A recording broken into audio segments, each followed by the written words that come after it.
They gawped at the fleet, then twisted to behold the still and silent horizons behind them in terror. A chorus of panicked murmurs broke out all along the vast column. Eyes darted around the sweltering land, then all looked to the Emperor. "Emperor," Jovian gasped, failing to disguise the tremor in his voice. "The Persians did this?" Emperor Julian stared solemnly at the ruined fleet, then gave the faintest shake of his head. "No, not the Persians." Horror shuddered through Jovian's chest as he realized what had happened. Emperor Julian continued. "I had no choice. When we set off from these banks, I gave the order to burn the fleet, lest it fell into Persian hands. But how will we—" Jovian's eyes darted to the far banks of the river. Safety lay in sight, but out of reach, across the tumbling waters of the Tigris. This was not bravery. This was madness. The Emperor's hubris would be the death of them all. "The fleet is gone, but the riverbank will protect our rear and our flanks," Emperor Julian said as he heeled his mount round to look over his bedraggled army, then off to the east. He winked, straining to see through the heat haze that lay out there.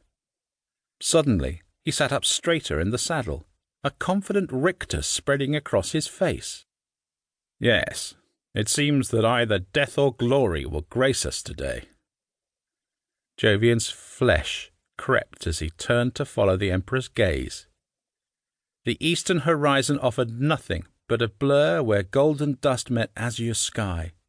Then a thunderous boom burst across the land. Then another. "Persian war drums!" one panicked voice wailed. "They're coming for us again!" The heat haze flickered, and a silvery dot appeared, slowly expanding to fill the eastern horizon like the horns of an iron bull. Now the war drums throbbed in an eager rhythm. Jovian gawped at the sight. The Savaran cavalry, the Persian war machine, Shahanshah Shapur II's finest. They seemed to rise from the sands like demons, a sea of spear tips, iron helms, and riders. Each gunt of 1,000 men was segmented into 10 drafts of 100, and each 100 carried a banner of fluttering fabric, vibrant reds, greens, golds, and blues depicting bears, deer, asps, and lions, and these endless ranks were punctuated by great, fierce, and all too real creatures, the likes of which Jovian had never before set eyes upon. Beasts with swishing, armour-plated trunks, bronze-coated tusks, and archer-packed cabins strapped to their broad backs. The Savaran were here to annihilate the Roman war machine that had pierced into the heart of Persian lands, the legions that had only days ago dared to attempt a siege of the Sassanid capital of Ctesiphon. A clutch of dark-robed magi walked before the army, holding aloft gemmed gilt torches, the flames flickering and lurching like serpents' tongues. The magi carried this, the Zoroastrian sacred fire, as a testament to their great god Ahura Mazda, and to inspire the masses who marched behind.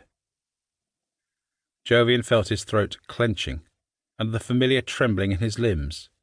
A skinful of wine in the mornings had become a loathsome habit, but one he had been unable to break as he tried to cope with the demands of his lofty post as the Emperor's protector. He looked to his guardsmen, desperately trying to summon the words to rally them. He licked his lips to give an order. "Form up! Face!"